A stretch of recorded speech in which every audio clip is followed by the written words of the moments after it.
Welcome back, everyone. This is Dom, and this is another episode of Kerbal Realism. Today we are working on, I don't know if you guys saw it on the top. Oh, spoilers, Minmus 1. There it is. We are doing, basically, continuing from the last two episodes, trying to get a decent amount of science, and I actually tested a previous version of this, and it didn't work too well. So we're going to try this one. Basically, I boosted it up by about 2,000 delta V, so there's a good chance we'll still get a decent launch, and there's a good chance we might make it to Minmus and land and get back and all that kind of stuff. I've done a very, very similar mission to this, and this looks this top section here looks very similar to the pods that I use in the normal series to go to Minmus and back, but truthfully, it's the easier planet to get to if you launch correctly.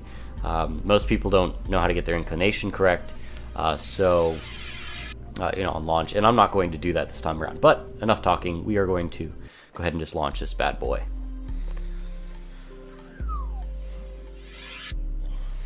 Boop, boop, boop. Come on. Come on.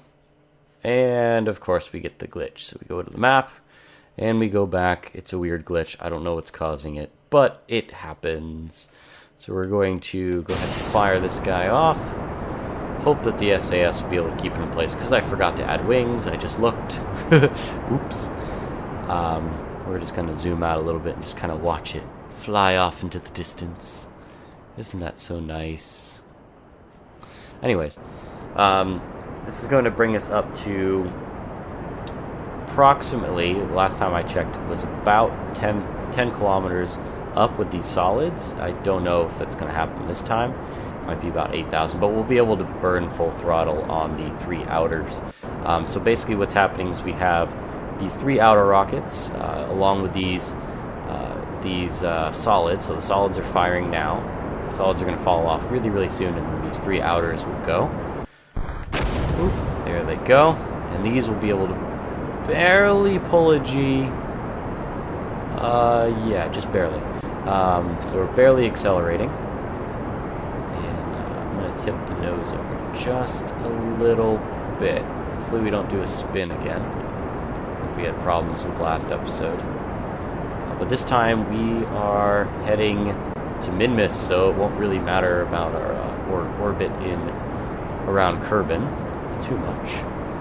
We do have to tweak our orbit around Kerbin to get the same rotation that Minmus has. Usually it takes about 200 delta V to do that. So there's one way you actually can get around that, and that's basically starting with the correct inclination in your orbit, which I'm not very good at, so I'm not going to. So I wouldn't. Basically, I would have to aim this rocket in the correct direction, and I'm not very good at that. So that's pretty good for now. We're just gonna let this thing kind of get up to altitude. We'll do a correction burn when we get there. And I've done this plenty of times before. Minmus is my favorite orbital body because, especially with this set of mods, you have to have electricity to allow your Kerbins to survive. So Jeb here needs electricity. If you land on the moon, it's tidally locked to Kerbin, so it takes. So basically, one side, no matter what, is facing Kerbin, and its orbital period is about a day and 14 hours. So that's 38 hours. So about more or less, a little bit less than half of that, you're getting sunlight. So if you can imagine, I usually round it to about exactly 20 hours. You're not getting. So 20 hours you're not getting sunlight, so you have to prepare for batteries. But Minmus, it rotates very, very fast, so I don't really have to worry about that too much. We're going to go over a little bit more now, since we're out of the atmosphere, basically. We're just going to go ahead and try to round this out as best we can. And I'm using the less powerful engines because they give me a better delta V over time.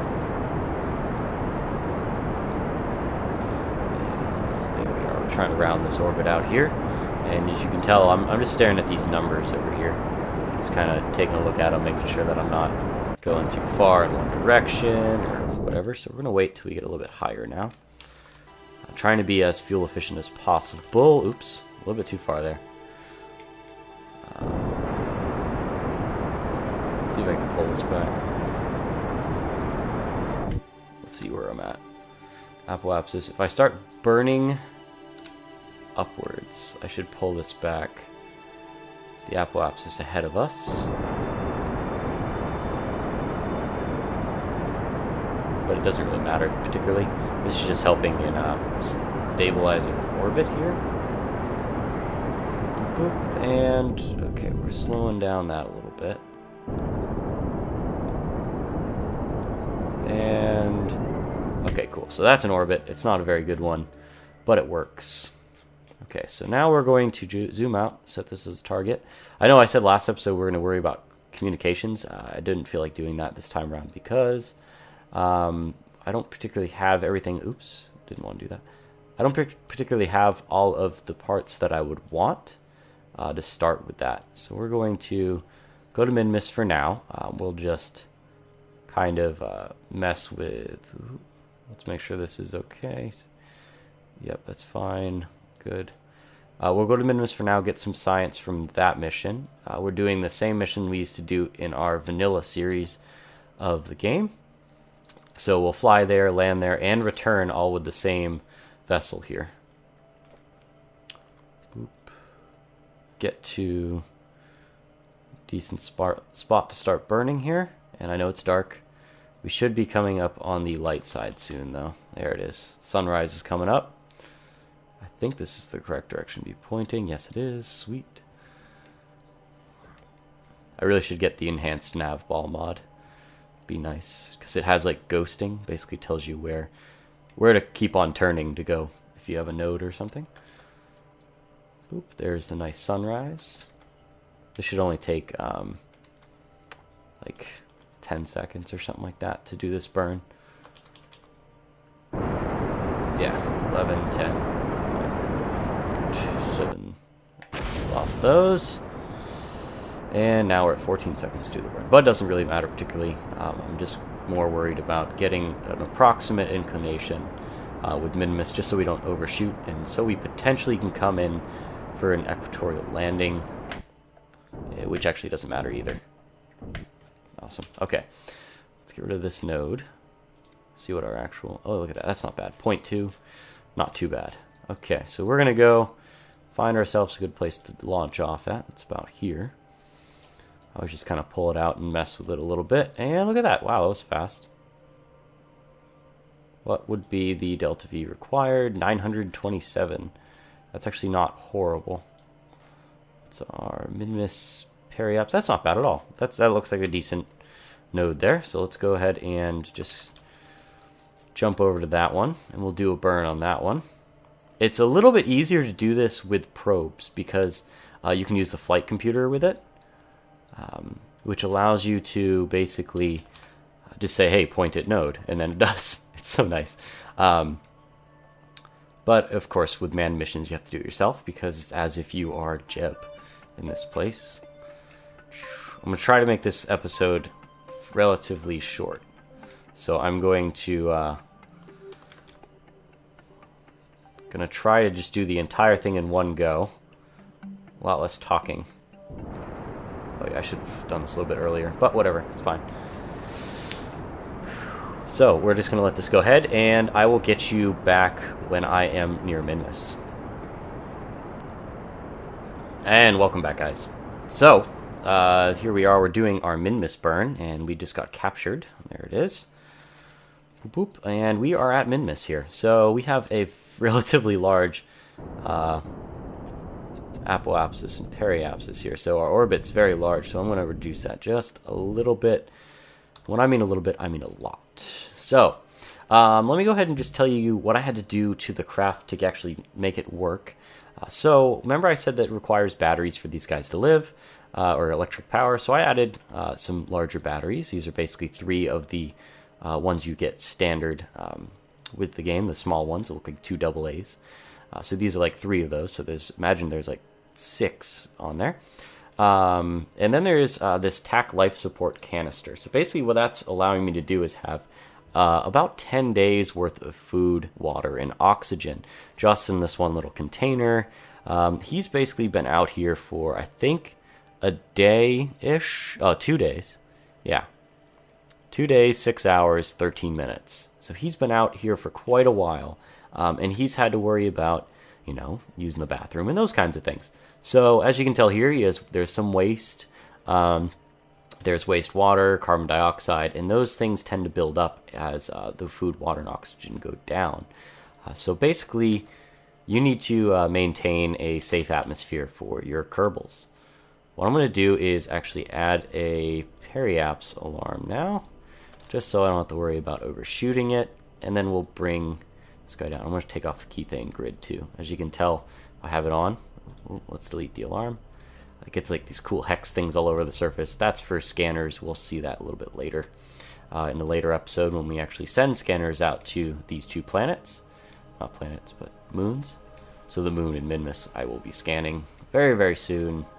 Probably 2 or 3 episodes from now. We'll see. It's not like I've pre-recorded them or anything because I'm going in order. Let's bring down the apoapsis here. And boop, just about. We'll do it again. And that's decent. So we're going to pick a nice landing spot. We're going to try to do this in the sun. So I'm going to land just kind of over here. So when we get to about here, we'll start burning. I'm just going to add that for now just so I don't, so I can look on the bottom here and see when we might as well start doing it. Boop. And I would rather land in the sun just because of YouTube. And here we are. Okay. So the electric is being maintained because of the solar panels. That's exactly what we need. He can only survive for 2 hours by the standards. So if you can configure all this stuff, 2 hours without electricity. I think 2 hours without water or something like that. I don't remember. Beats me. Oxygen. 2 hours without oxygen. Like 3 hours without water. Something like that. Who knows? I don't know how you can last 3 hours without oxygen. But it's all default config stuff.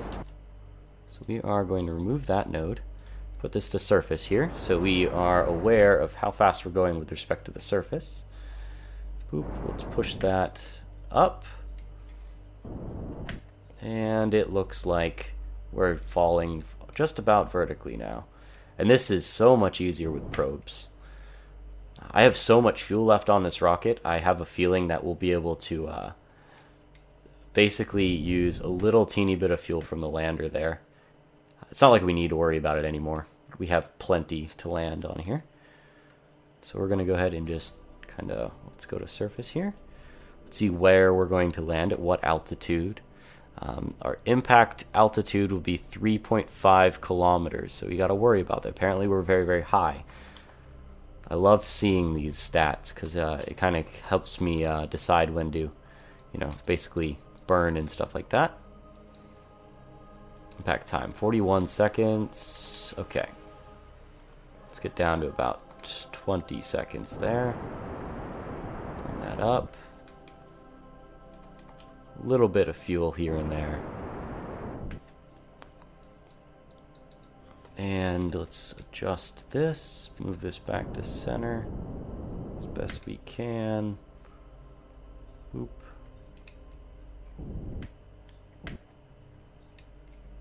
Okay.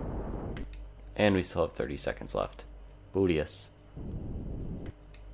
Trying to keep the descending vector, our retrograde vector, basically as vertical as possible with respect to the surface here. So even if we're moving horizontally, like if the planet's moving horizontally, which it is very, very fast, it rotates very, very fast, I wouldn't have to worry about it. Look at that. We're floating now. Burn too much fuel there. And 35.95, so let's just go ahead and get rid of this stage here so we can open up our landing gear. I like being in the sun, helps.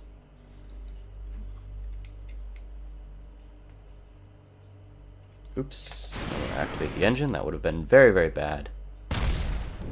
If you guys didn't know this, NASA's been testing out a new lander. Just saw it on the news the other day. Very, very interesting, I think. And it looks very similar to this. Not really, but it looks very cool. It looks very large, so I'm not sure what they plan on putting on that platform. But I haven't looked up any of the stats for it yet. If you guys are interested, I would recommend you take a look. And there it is. Cool. We are on Minmus, and we have plenty of fuel to get back home. First of all, let's do a crew report. And then we will do... Oops. Let's do the mystery goo. Let's go ahead and grab that one. Let's do the materials bay. And we'll do the other mystery goo when we start leaving. We'll do it like off the surface kind of thing. Let's do this. And yay. Perfect. And what is this place called? This is the Midlands. I wasn't paying attention earlier, so. Take surface sample. These are all so nice. Midlands. So I always like to mark my flags. Oh, cool. Look at that. I can actually see it now. Not really, but whatever. I always like to mark my flags by the biome. Cool. Awesome. And did I already do one? Yes, I did. Let's keep it. Okay. Let's turn that back on. Let's get back in the ship, because this episode's going to be very long. And if it's long, it's just more for you guys. And it's just less footage I get to, release over time. Like, less episodes. More footage in one go is not a bad thing, particularly. If it comes from a YouTuber standpoint, you might as well have more episodes. Potentially get more views. Okay, so we just might as well go now. Since we are in the dark, we'll get into the sun very, very soon. So we'll go ahead and kind of hit the gas there. Just kind of go vertically. I waited for the planet to turn. For now, I'm turning that off. Let's keep that. Space near Minmus. Cool. And as you can tell, we're burning outwards. It's not the best of angles, but it will definitely work. So I wait for that, and I just kind of keep burning until my periapse gets down to within the atmosphere for Kerbin. And this is going to be... This actually works. I have tried this before, even with deadly reentry. This does work. I don't know how successful that NASA would call it working, because basically everything burns. But it does work. Okay, cool. That's fine. That's fine. That will work. That will get us home. And usually what I end up doing is waiting till we get there. So I'm going to go ahead and get us there, and I will see you when we're entering the atmosphere. Okay, guys, we're back, and right now I'm just kind of using up all the fuel I can to kind of slow our descent down. This isn't actually really required. We have a little teeny amount of energy by the time we get there. I actually pulled in our apoapsis is very, very small. And I want to keep my periapsis above the horizon. Definitely. Don't want to smash into the surface there. But yeah, so like I said, this isn't very necessary. I just like to do it to potentially reduce the amount of heat that our stuff is going to be experiencing. And let's do that as well. Awesome. Okay, so we just ran out of fuel. Let's go ahead and decouple. And now this is what we're going to be entering the atmosphere with. And we are going to just kind of position that for now. This is all coming in. This will survive because of the heat shield under it. And we have enough parachutes to make a safe landing. I usually get rid of this because it burns. Oh, the ship's throttled up. So we're going to jump into the atmosphere here. Boop, boop, boop. Okay, we're in. Let's jump in over here. I'm very excited to get a shuttle up and running. That's actually kind of what the goal of this is. Because with the realism series, I'd like to reduce the amount of like cost it would cause these guys, like money wise, but that's not really implemented in the game yet, and I didn't really find a mod that I liked too much that implemented that.